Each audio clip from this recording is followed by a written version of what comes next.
Welcome to the latest episode of the Real World Nutrition Podcast. This is episode 247, Healthy Eating versus Perfect Eating. Why consistency matters more. Hi everyone, welcome back to another episode of Real World Nutrition. I'm Shelley, registered dietitian nutritionist, and today I want to talk about something that I think affects more people than we often realize.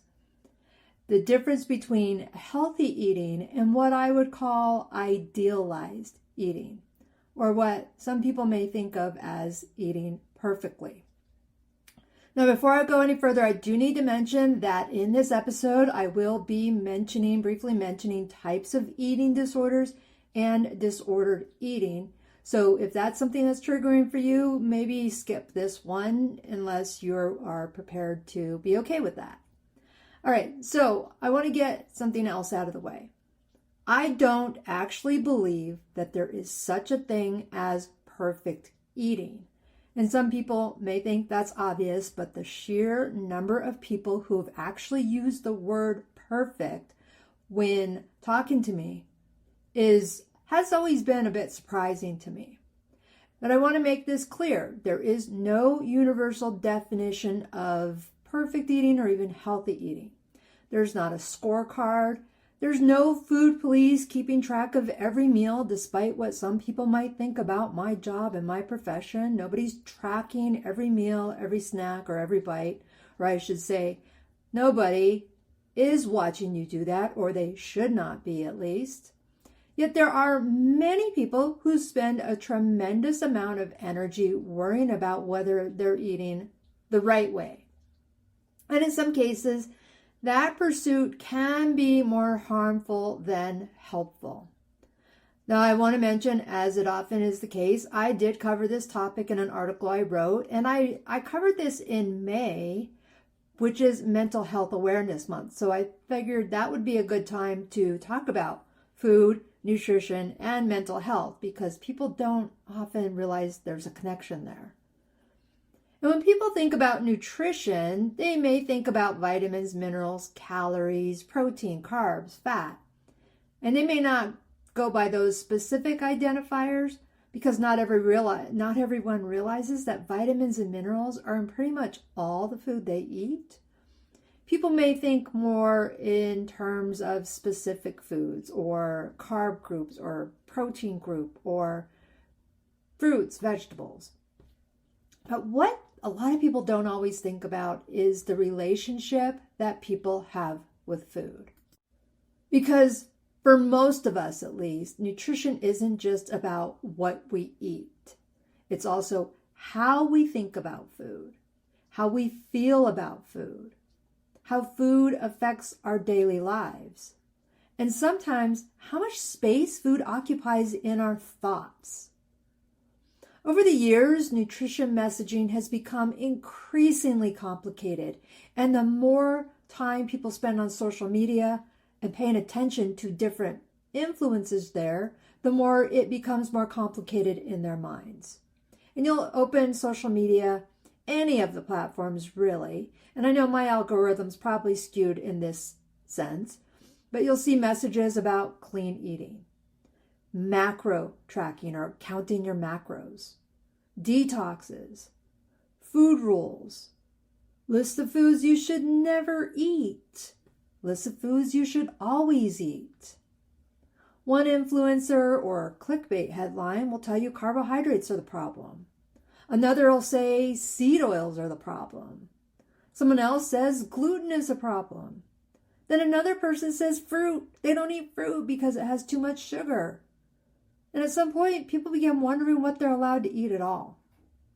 And the problem is that many of these messages create the impression that healthy eating requires constant vigilance, that health depends on every decision being right, that one less than ideal meal somehow undoes everything. But that is not how nutrition works. And I know if you've listened to any of my episodes, you probably already know this. And healthy eating is much less dramatic than social media makes it appears. I had a colleague, a dietitian, who was recently diagnosed with a form of cancer, and people actually went in and suggested that the fact that that dietitian says seed oils are fine was the reason they had cancer, when that cancer had nothing to do with lifestyle or diet whatsoever. So it's not just people are misinformed, people are accusatory and make absurd and just rotten statements, because even if that was true, that's not appropriate to say, but it's not true.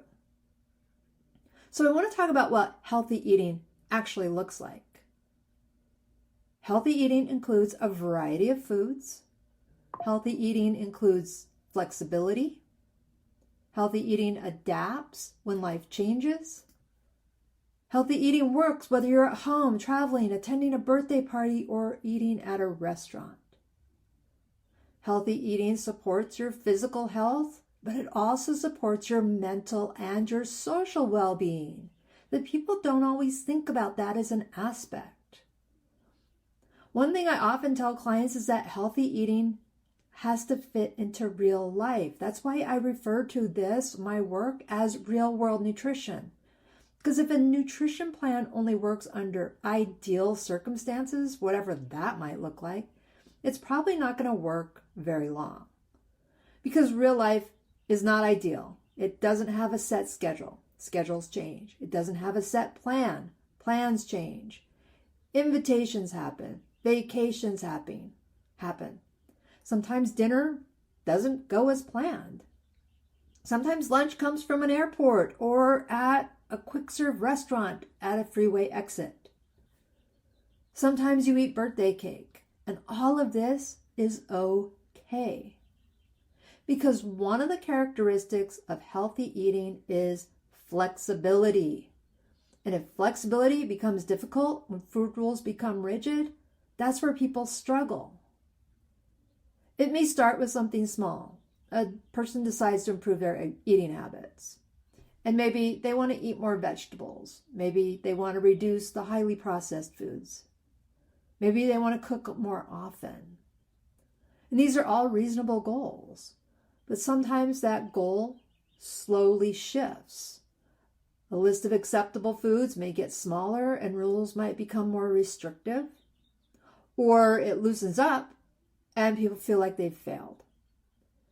And that's when anxiety increases. If it's not been there, it can happen. Suddenly eating is less about nourishment and more about compliance. And I've seen this in different ways. You've probably heard of these before. People labeling foods as strictly good or bad. People telling others that a food is toxic or poison. I've had clients who say, oh yeah, I was telling that person they shouldn't drink that because it's toxic for them or it's poisonous for them. One, it's not your business. And two, no, it's not. People feeling guilty after eating something that's outside their so-called plan. Avoiding social events because they don't know what foods will be available. And I can understand if you have health concerns regarding food restrictions. But you still shouldn't have to avoid social events. Trust me, I've seen events where people have actually labeled the fruit gluten-free. Most people know that fruit is gluten-free and there's something that they can eat. In other cases, people obsessively tracking every gram of food. People feeling like one meal ruined the entire week if it wasn't part of the plan. And then when all of this is happening, people are just overwhelmed or complicating nutrition, it feels like it's not supporting life. Living starts revolving, or life revolves around nutrition, and it makes things exhausting. Now here's a term that's received attention over the past several years. You may or may not have heard of it, and it's orthorexia. Orthorexia is not currently recognized as an official clinical diagnosis in the same way as some other eating disorders are, like anorexia nervosa or bulimia nervosa. However, orthorexia is the term used to describe an unhealthy obsession with eating in a way that's perceived as healthy. And this isn't really a new concept, The term was first described in 1997. So it's been around, the concept, I should say, has been around for 30 years, or that term, I should say, has been around for almost 30 years. May have even been around longer than that with regard to how people's attitude towards food. And here's what makes orthorexia difficult to recognize, is that it usually starts with positive intentions. Someone wants to improve their health. Someone wants to eat better. Someone wants to make healthier choices. And those goals are completely reasonable. But over time, that focus can become increasingly rigid.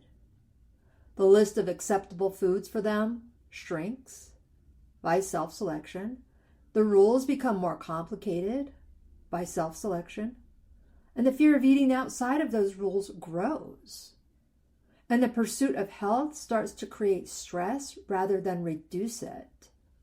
And there's even some cases where the person is so obsessed with eating healthy, they are actively judging other people for having something outside of their self-imposed rules, meaning they're looking at somebody else through the lens of the rules they have created for themselves. And this pursuit of health creates stress, and it can create distinct high stress rather than reducing it. Now, there's nothing wrong with healthy eating. It's when it becomes so rigid and absolutely no room for error. And that's an important distinction, because healthy eating should support your life. It shouldn't take over your life. And I want to talk briefly about eating disorders versus disordered eating, because these are not the same thing.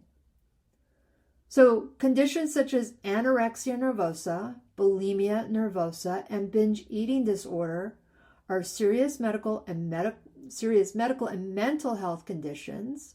They require professional treatment and support, and they have a diagnosis in the DSM-5, and this is the Diagnostic Manual for Mental Health Conditions. Now, disordered eating may not meet the criteria for a clinical diagnosis, but it can still have unhealthy food behaviors, restrictive patterns, food guilt, and significant emotional distress. And the reason I bring this up is because food relationships exist on a spectrum. Not everyone with rigid food rules has an eating disorder, but rigid food rules can still affect quality of life. And we need to talk about that. Because another area worth discussing is the influence on family and cultural messaging. You may have heard the terms almond mom, or less known, almond dad. And these are phrases that have become popular online. And they're used humorously, but they are also meant to address and reflect something important. Because the messages we hear about food as we're growing up matters a lot and impacts our behaviors as adults. Children observe food behaviors. They hear comments about weight, whether you're talking about your weight or people are making comments about other people's weight, or even about a child's weight, which is just uncalled for. Children hear comments about body size. They hear comments about good foods and bad foods. And even if you're not directing it towards children, the children hear it when they're in the room. Whether you're on the phone or talking to somebody in other ways, just talking to people about these things, weight, body size, good foods, bad foods, the children absorb this information. And over time, those messages can shape how people think about food as they become adults. Or even it affects children, teens, preteens. And food beliefs are often passed down through generations, sometimes intentionally, sometimes unintentionally.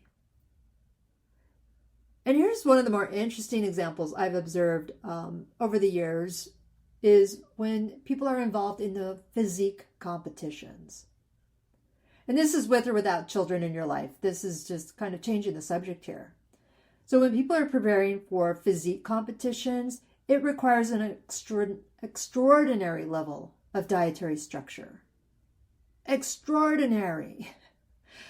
I had somebody ask me to provide them a meal plan that had an amount of protein and an amount of calories that didn't add up. I can't remember the numbers off the top of my head, but the amount of protein they wanted to eat in a day and the amount of calories they wanted to limit to themselves meant they were eating 100% protein and still not fitting into those criteria. It wasn't reasonable. But regarding the dietary structure, meals are measured, portions are controlled, food choices are extremely limited. Timing becomes highly specific. And for the competition itself, this may be necessary. I'm not a fan of these, but people do. I've worked with people who have these as part of their goals. But here's what can happen afterwards. It can be challenging. They're no longer doing the physique competition. Yes, they still want to be healthy, but they're not going for the competition. And in that case, I've worked with individuals who struggle to move beyond those absolutely rigid food rules long after the competition has ended. They're obsessed and freaking out about the idea of eating something other than chicken breast and asparagus or tilapia. And they have a hard time doing that. And I've even met people who years later they're going on vacation and they're going on a plane trip for a vacation, and they're packing 5 days worth of meals to carry on the plane with them. So even when there's no longer a reason for somebody to eat so restrictively, the mindset remained, the anxiety remained, the fear remained, the rules remained. I would say it's okay to pack food for when you're traveling on a plane, but to pack 5 days worth for a weekend trip? Now, I've got the bias here. When I travel, my whole point in traveling to a new location is finding out what the food experiences are. But come on, we don't need to pack 5 days worth of food unless you're on a severe diet restriction because of food allergies or something. There's plenty of opportunities where you go. But I just want to say this illustrates how deeply ingrained food beliefs become. And this isn't about lacking nutrition knowledge. It's about how habits and thoughts can develop patterns over time. And that brings us to that mental and emotional impact of rigid eating.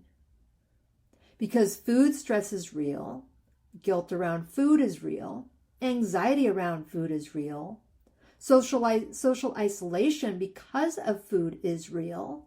And even if you don't experience this, there's plenty of people out there who are. And when nutrition becomes a source of chronic stress, it's worth asking whether the approach is serving its intended purpose. Because health is more than physical. We have mental health, emotional health, social health, and these all matter for quality of life. So what can someone do if they recognize that they have some of these patterns? Well, as a lot of us are aware, the first step is acknowledging and being aware of this. Paying attention to your thoughts around food. Notice them without judging them. Challenge that all or nothing thinking. Question whether a food truly deserves a label like good or bad, and allow some flexibility. Focus on what you can add rather than what you need to eliminate. And perhaps remember, most importantly, health is built over time. Which brings me to the title of today's episode. Why does consistency matter more? I've said it before, I'll say it again, I'll say it again, I'll say it again.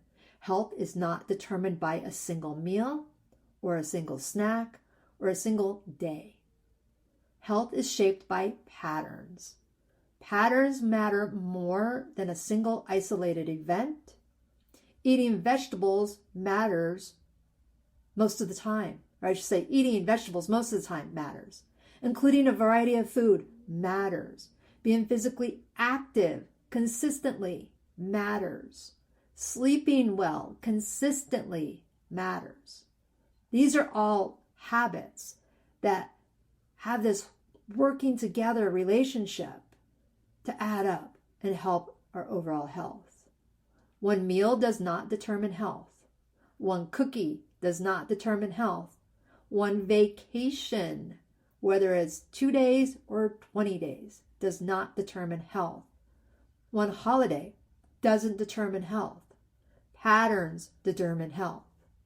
That's why consistency is so powerful, it's sustainable, it's realistic. And perhaps what I think most importantly is that it's compatible with real life, real world nutrition. Healthy eating allows room for birthdays, vacations, holidays, restaurant, no matter what type of restaurant it is, family gatherings, unexpected schedule changes. Plans change, life happens. The goal isn't to eat flawlessly. The goal is to develop a pattern that supports your health while still allowing you to live your life. When nutrition becomes flexible, sustainable, and realistic, it's something that supports you rather than something you are constantly struggling against. And I hope this helped with some enlightenment about being flexible, having grace with things, not being rigid to rules. So thank you for joining me for another episode of Real World Nutrition. I think that message of real world nutrition was just especially important in today's episode. And if you found today's topic helpful or beneficial, I say this a lot, please subscribe or follow the podcast, leave me a review, share the episode with someone who might benefit from hearing from it. Don't preach to them, just say, hey, this one's got some good information I think you'd like. And I want to have some final thoughts here of remembering that healthy eating is not about getting every meal right. It is about building a consistent pattern that supports your physical health and your overall well-being, which includes your mental health. All right, everyone, that's it for this week's episode. Until next time, take care and bye for now.